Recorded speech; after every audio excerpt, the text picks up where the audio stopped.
बिस्मिल्लाहिर्रहमानिर्रहीम। अस्सलाम वालेकुम। मैं हूं मिसेज़ राबिया ज़फ़र। आप देख रहे हैं ZN न्यूज़ और हमारे साथ हैं ज़फ़र नकवी साहब। अस्सलाम वालेकुम। प्रोग्राम शुरू करने से पहले अगर अभी तक आपने हमारे चैनल को सब्सक्राइब नहीं किया तो उसे जल्दी से सब्सक्राइब कर दीजिए ताकि हमारी हर नई आने वाली वीडियो आप तक पहुँचती रहे। आज चारसद्दा में इमरान खान का जलसा था। पेशावर और चारसद्दा के दरमियान क्या हुआ, इस पर बात करेंगे। फिर गिलगित बल्तिस्तान का साबिक चीफ जज राना शमीम अपने हल्फनामे से क्यों मुकर गया, इस पर भी बात करेंगे। फिर आर्मी चीफ की तैनाती एक मसला क्यों बन गई, इस पर भी बात करेंगे। और आखिर में वज़ीर आज़म शहबाज शरीफ ने शंघाई ताउन तंजीम के इजलास में भारतीय वज़ीर आज़म नरेंद्र मोदी से मुलाकात क्यों न की, इस पर भी बात करेंगे। लेकिन सबसे पहले आपके ताउन और अल्लाह के करम से ZN न्यूज़ का फ्लड रिलीफ ऑपरेशन जारी है। ये नंबर आपके सामने है।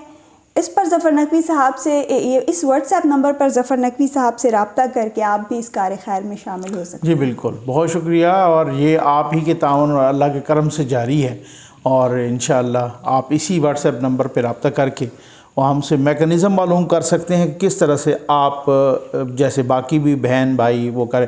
इसमें यहाँ पे मैं एक बात वो बताना चाहूँगा ये कल ही मेरे जहन में था कि मैं इसको अप्रिशिएट भी करूँगा और ज़रूर करना भी चाहिए। पाकिस्तान की अक़लियतें जो सिख बरादरी है, हिंदू बरादरी है, बाकी जो हैं जो बाहर रहते हैं, जो मसीह बरादरी है, आप यकीन कीजिए मुझे वो फ़ोन कर कर के कल भी एक सिख बरादरी से एक मेंबर का फ़ोन आया और उन्होंने कहा कि जी हम भी इस कार खैर में, क्योंकि हम भी पाकिस्तानी हैं।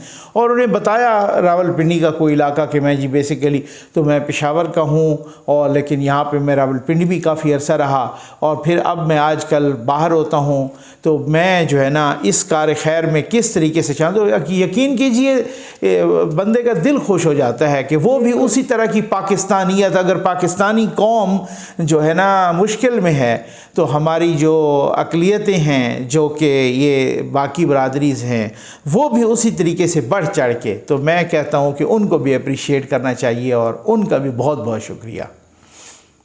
अच्छा, अब इन तमाम आज की जो स्टोरीज़ हैं उन पर आने से पहले मैं आपको एक वीडियो क्लिप सुनवाना चाहती हूँ। अच्छा, तो ये मेरा ईमान है कि हमने पाकिस्तानियों अपने आप को ला इलाहा इल्लल्लाह से आज़ाद करना है। ये वीडियो क्लिप आपने सुन लिया। चंद रोज़ पहले इन्होंने ये भी कहा था कि मैं आपको रसूल मकबूल सल्लल्लाहु अलैहि वसल्लम की सीरत से भी आज़ाद करना चाहता हूं। बिल्कुल। और साथ ये कहते हैं कि ये मेरा ईमान है। मैं माज़रत के साथ कहूँगा इमरान खान साहब, ये आपका ईमान नहीं, ये आपकी बेईमानी है। मतलब कोई बंदा उन्हें रोकने वाला नहीं है अपनी पार्टी से भी कि खान साहब ये आप किस स्टेज पे होते हैं सर, खान साहब आप किस हालत में होते हैं। मैं तो माज़रत के साथ कहूँगा कि आपके मुंह में जो आए वही आप कह देते हैं।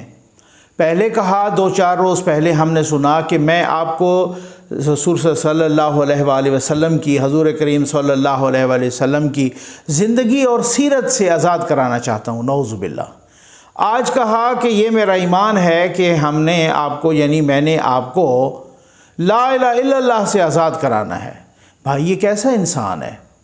इसका मतलब ये इस हद तक तो एबनॉर्मलसी सामने आ चुकी है कि जिधर भी वो, पहले तो हम सोचते थे कि पता नहीं कोई गलती हो जाती होगी, लेकिन ये इतनी सारी गलतियां इकट्ठे कैसे होती हैं, और वो भी इतना सारा शायर अल्लाह के एहतराम में हर जगह पे, मतलब वो वही वाली सूरत हाल है।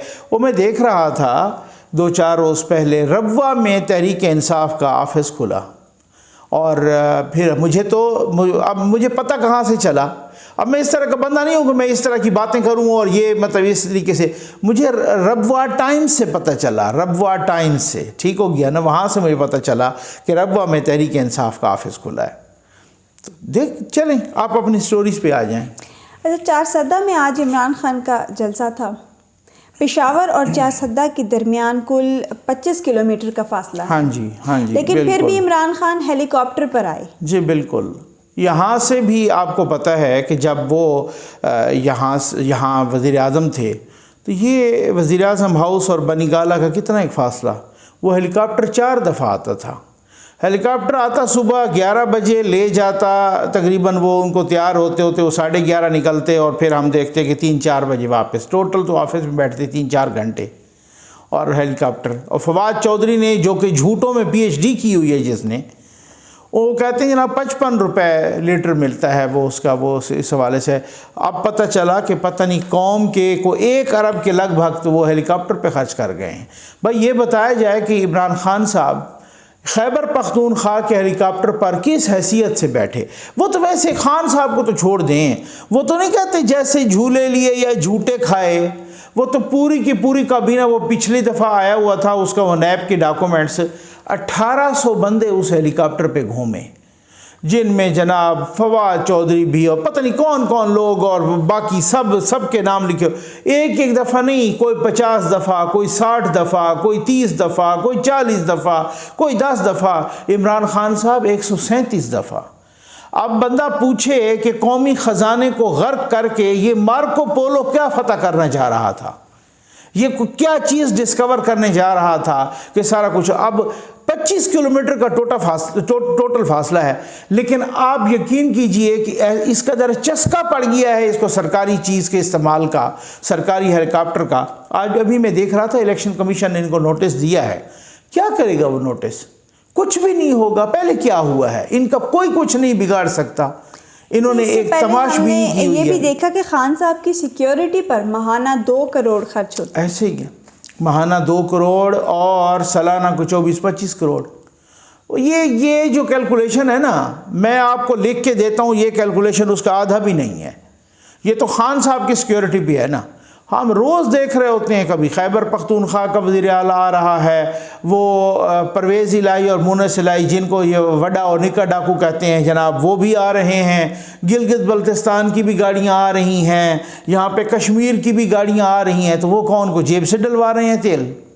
वो जो यहाँ पे बनीगाला यात्रा पे आते हैं ये सारे लोग, आप कोई भी बंदा वहाँ पे बनीगाला चौक पे खड़ा हो जाए या वहाँ पे वो कश्मीर मरी रोड पे खड़ा हो जाए या यहाँ पर वो इसमें जो शहजाद अपना पार्क रोड है उस पे खड़ा हो जाए, तो अब उसको पता चलेगा कि कितनी गाड़ियाँ किस नंबर प्लेट की, सबज़ नंबर प्लेट की, कोई खैबर पख्तूनख्वा से, कोई पंजाब से, कोई यहाँ से, वो आना जाना दिन में कोई 500 गाड़ी आ रही होती है। वो क्या, वो कौमी ख़जाने को चूना नहीं लगा रहे होते तो वो क्या होता है? तो ये बस इनसे पूछने वाली कोई नहीं है।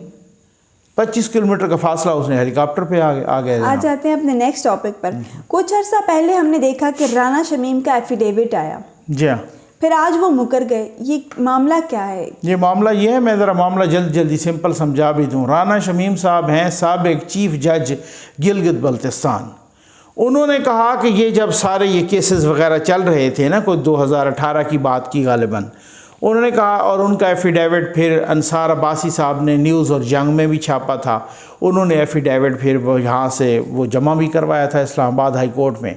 उन्होंने कहा कि एक दफ़ा ऐसा हुआ कि जनाब साकिब निसार अल मारूफ बाबा रहम था, ठीक है, वो जनाब गए, हम आए उधर गिलगित बल्तिस्तान, मेरे मेहमान थे उस वक़्त। वो गिलगित बल्तिस्तान की कोर्ट के चीफ जज थे राना शमीम साहब। वो कहते हैं कि हम चमन में बैठे हुए थे, मेरी अपनी रेजिडेंस की चमन थी, मेरे अपने घर का चमन था, मैं भी था और उनकी मिसेस भी, जो कि अब फौत हो गई हैं, अल्लाह को प्यारी हो गई हैं, अल्लाह ताला बख्शे, और साकिब निसार साहब और इनकी फैमिली भी थी, इनकी मिसेस भी थी। तो बैठे हुए थे, तो अचानक साकिब निसार साहब ने फ़ोन किया और सुप्रीम कोर्ट के रजिस्ट्रार को कि आप जाओ और इस्लामाबाद हाई कोर्ट के फ़लाँ जज को, मतलब वो अब तो नाम भी सामने आ गया था, जस्टिस आमिर फ़ारूक साहब, जो कि इनके रिश्तेदार भी लगते हैं साकिब निसार साहब के। तो वो जनाब उनको कहा कि उनको कहना है कि नवाज़ शरीफ की और मरीम नवाज़ की ज़मानत नहीं होनी चाहिए, ठीक है ना। अच्छा, फिर वो बड़े तज़ब्ज़ब का शिकार थे, राना शमीम साहब कहते हैं बड़े परेशान थे, और फिर कुछ देर के बाद उनका डायरेक्ट रब्ता हो गया उस जज से। तो फिर उन्होंने उनको कहा कि वो ज़मानत नहीं होनी चाहिए। जब उनको पैगाम दे दिया, फिर उसके बाद वो इत्मीनान से उन्होंने कहा जी 1 कप चाय का मुझे और भी पिला दें, और ये सारा कुछ उन्होंने एफिडेविट में भी लिखा, ठीक है। अब वो केस चला इस्लामाबाद हाई कोर्ट में। जस्टिस अतर मिनल्ला साहब ने जनाब उनको बुला, मतलब कहने का मकसद ये है कि माशाअल्लाह जज साहिबान जब कोई किसी केस को माज़त के साथ लटकाना चाहे मुबैना तौर पे तो इसी तरह से लटकाते हैं। उनको धमकियां दी गई, हम देख रहे थे, वो रवैया देख रहे थे, वो एटीट्यूड देख रहे थे। जनाब आपने मेरे जज पे इल्ज़ाम लगा दिया जैसे अल्लाह माफ़ करे को खुदा लगे हों, कोई इस तरह की मुकद्दस गाय हों, आपने फलां कर दिया। उसको इतना जलील ख्वार किया गया ना बेचारे को मुबैना तौर पे कि वो मुकर गया। वो पहले तो मुकर गया जनाब कि मैंने इस जज को गलती की है, मैंने इस्लामाबाद हाई कोर्ट के जज का मैंने नाम गलत लिखा। बहरहाल वो क्या करता, मरता क्या ना करता, जनाब वो मुकर गया। फिर उसके बाद वो पूरे के पूरे एफिडेविट से ही मुकर गया, यानी बाब रहमते वाली एपिसोड से भी मुकर गया, गैर मशरूत माफ़ी मांग ली। उसके पीछे को खड़ा होता तो वो तब कोई बात करता।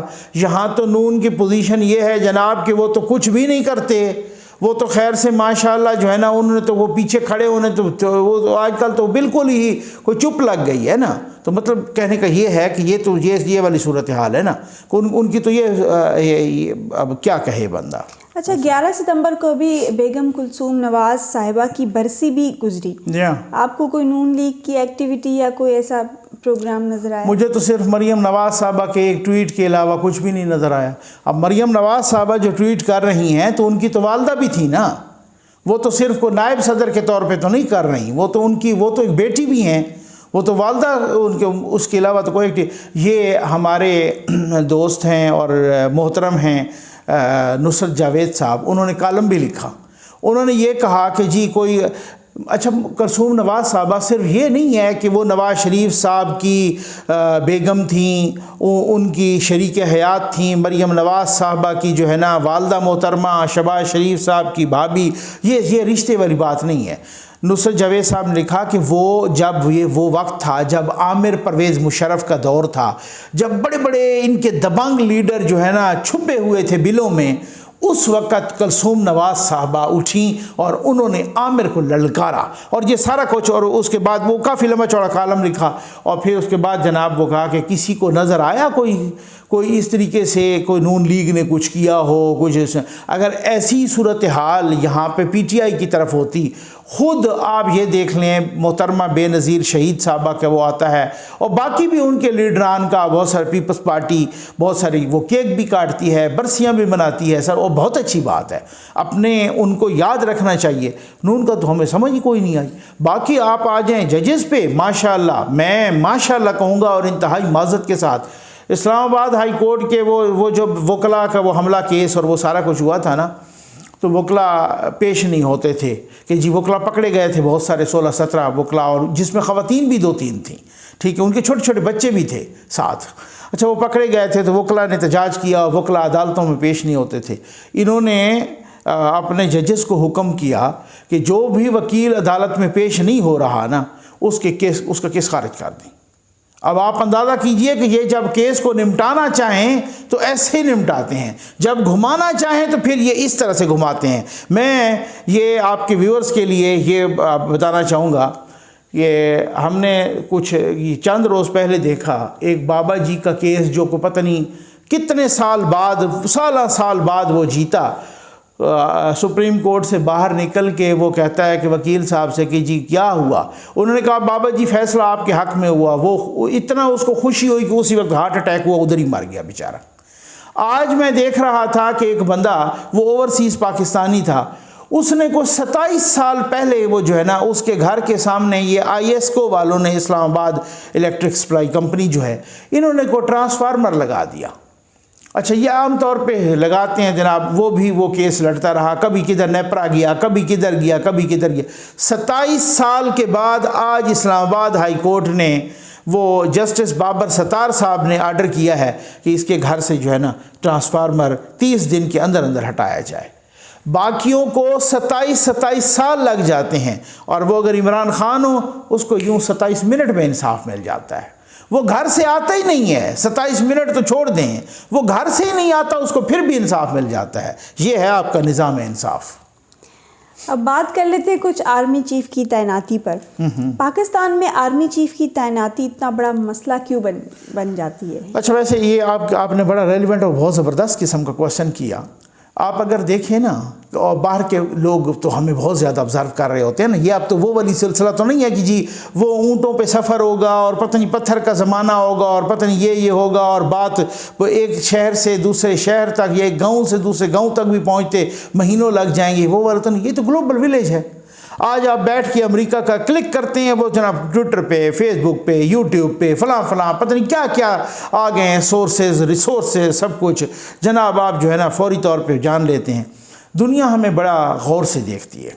दुनिया देख रही है कि एक ऐसा मुल्क कि जिसके 70% हिस्सा सैलाब में डूब गया, 80-90 लाख मवेशी मर गए, फसलों की हालत ये है कि हम टमाटर और प्याज भी इंडिया या ईरान से मंगवा रहे हैं, हमारे पास वो भी कोई नहीं है। आगे गंदम का, आटे का बोरान, चीनी का बोरान, कपास का बोरान, चावल का बोरान, उधर से लूट मार शुरू हो गई है, जहाँ पे इस तरह की इतनी बड़ी इमिग्रेशन, सारा कुछ ऐसे हो रहा है। एक ऐसा मुल्क जिसके पास खाने का कुछ नहीं है, वो IMF के सामने नाक रगड़ रहा है। वो मुल्क कभी वो अमेरिका के हाथ फैलाता है सामने, कभी वो चाइना के आगे जाता है, कभी वो UAE और सऊदिया के आगे झोली फैलाने जाता है। खाने का उनके को है नहीं। एक कहता है, एक उसका वजीर कहता है हम लगा के दिखाएंगे आर्मी चीफ, और नवाज शरीफ की हिदायत के मुताबिक शहबाज शरीफ साहब लगाएंगे।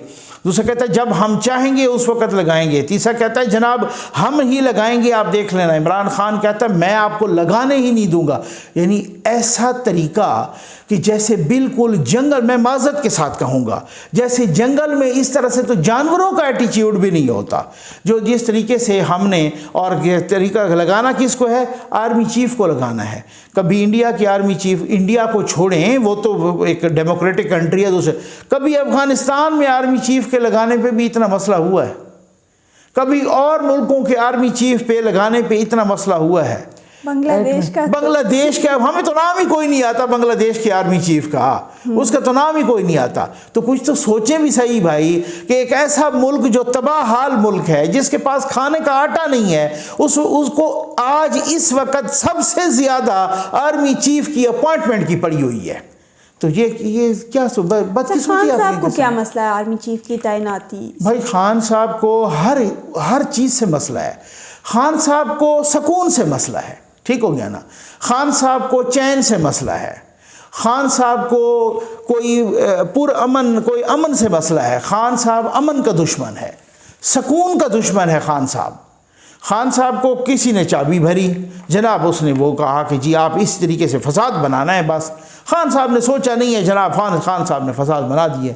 खान साहब का तो ये मैटर है। खान साहब अच्छे खासे यानी स्मूथ वाटर हो, उसमें इन्होंने वट्टा ज़रूर मारना है। इनकी किस्मत में आराम नहीं है, इस वजह से पूरे मुल्क को खान साहब ने बेसकून किया हुआ है। खान साहब को और मसला नहीं, खान साहब को यही मसला है, उनकी किस्मत में बेचैनी है, और खान साहब में पूरे मुल्क को बेचैन। भाई अपनी किस्मत में किसी के बेचैनी हो तो वो भाड़ में जाए, मुल्क को और कौम को तो तबाह बर्बाद साथ न करे ना। ये सूरत हाल है। बस आखिर में बात कर लेते हैं, वज़ीर आज़म शहबाज शरीफ साहब SCO यानी शंघाई ताउन इजलास में शरीक हुए। वहाँ उन्होंने रूस, तुर्किया, चाइना, उज़्बेकिस्तान, इन तमाम ममालिक के सरबराहान से मुलाकात की, लेकिन भारत के सरबराह नरेंद्र मोदी से मुलाकात नहीं की। इसकी क्या वजह? मैं देख रहा था न्यूज़ में, जियो वाले भी खबर चला रहे थे। यह है बड़ी सितम ज़रीफ़ी कि भाई उनको वो कह रहे थे कि भाई एक अहम वज़ीर ने बताया, हुकूमत के अहम वज़ीर ने, देखे ना हमने देखा कि रूस के सदर व्लादिमीर पुतिन से भी मुलाकातें और बड़ी खुशगपियाँ और बड़ा सब बड़ी अच्छी बात है।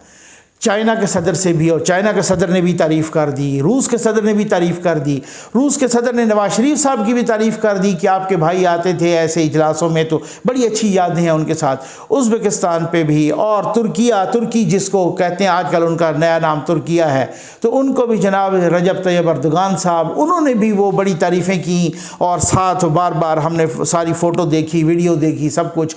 उज़्बेकिस्तान के सदर से भी, उज़्बेकिस्तान के तो वज़ीर आज़म उनको लेने आए शहबाज शरीफ साहब को एयरपोर्ट से। तो अब भारत सबसे, नरेंद्र मोदी भी वहीं पे थे, हमें कहीं नज़र आए। तो वो जनाब वज़ीर साहब कहते हैं कि हम इस वजह से मुलाकात नहीं की, अवॉइड किया गया क्योंकि यहाँ पे इशू बन जाता, यानी यहाँ पे यूथ ही शोर मचा देते। अब हालत ये है कि आपके इंटरनेशनल अफेयर्स पर भी यूथियाइज़म छा गया है, आपके इंटरनल अफेयर्स को भी यूथियाइज़म ने ओवरशेडो कर लिया है।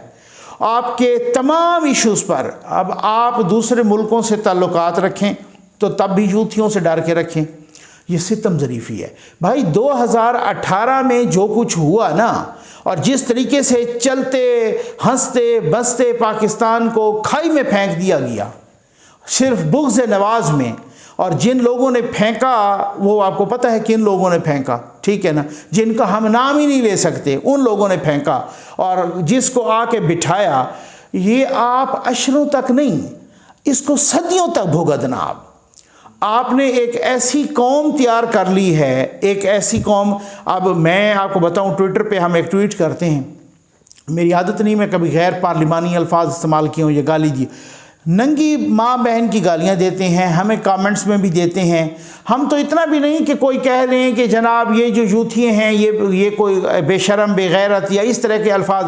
मुझे अपने और मुझे फ़ख्र है अपने व्यूअर्स पर, वो कहते हैं नकवी साहब आप ना इस्तेमाल किया करें, आपका ये कैलिबर नहीं है। चलो अच्छी बात है कि आपने हमें इस हवाले से ये रखा हुआ है और हमारे बारे में आपका बहुत ही हुस्न ज़न है और बहुत अच्छी बात है, अच्छा सोचते हैं। और हम भी यही कोशिश करते हैं कि कोई हमें कमेंट्स में भी किसी किस्म की बात ना करे। उसके यूथिये कि आप वाल पे जाओ, उसको ब्लॉक करने के लिए जाओ कि यार ये माँ बहन की गालियाँ दे रहा है, इल्ज़ामात लगा रहा है, इसकी नहीं, क्योंकि दलील तो है नहीं ना। तो वहाँ लिखा होता है वाल पे इय्याका नअबुदु व इय्याका नस्तईन।